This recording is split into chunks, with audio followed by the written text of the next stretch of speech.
Hello everyone, আজকে চলে এলাম মায়ের হাতে আরো একটি নতুন রেসিপি নিয়ে। আজ আমার বানাচ্ছে সজনে শাক ভাজা। এইদিকে আমার গাছ থেকে সজনে শাকগুলো পেরে নিয়ে চলে এসেছে, তারপর শাকটা বেছে নিচ্ছে। আপনারা চাইলে বেছে নেওয়ার পর পাতাগুলো কুচি করে নিতেও পারেন। এরপর কড়াইতে জল দিয়ে ধুয়ে রাখা শাকগুলো দিয়ে দিচ্ছে।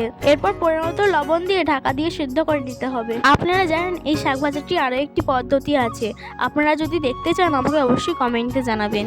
আর আপনারা কারা কারা এই শাক ভাজাটি করে খেয়েছেন আমাকে অবশ্যই কমেন্টে জানাবেন। আপনাদের সাথে কথা বলতে বলতে এইদিকে মায়ের শাক সেদ্ধ করাও হয়ে গেল। তো চলো এবার শাক ভাজাটা করে নেওয়া যাক। সবার প্রথমে কড়াইতে তেল দিয়ে ফোড়নে দিয়েছে শুকনো লঙ্কা, তারপর শাকটা দিয়ে দিয়েছে।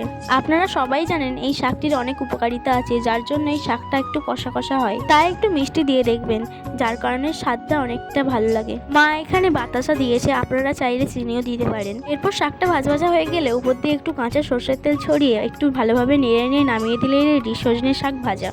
আজকের রেসিপি এই পর্যন্তই। দেখা হচ্ছে নতুন নতুন রেসিপি নিয়ে পরের দিন। রেসিপি ভালো লাগলে অবশ্যই লাইক করে দেবেন। বাই।